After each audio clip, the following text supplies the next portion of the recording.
Topic মিশরীয় সভ্যতা।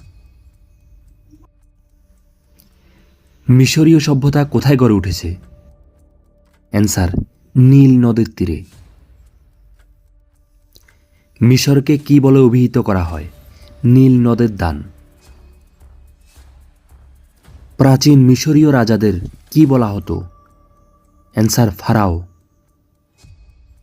মিশরকে নীল নদের দান বলে কে অভিহিত করেছেন?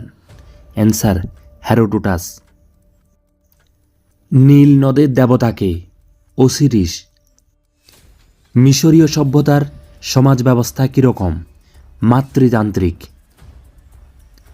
মিশরীয় সভ্যতায় লিখন পদ্ধতি কীরকম?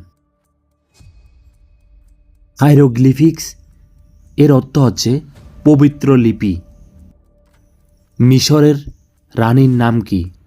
ক্লিওপেট্রা। ইতিহাসের সবচেয়ে পুরাতন কীর্তিস্তম্ভ কি? অ্যান্সার হচ্ছে পিরামিড। একটি অক্ষরভিত্তিক চিত্রলিপির নাম কি? হাইরোগ্লিফিক্স।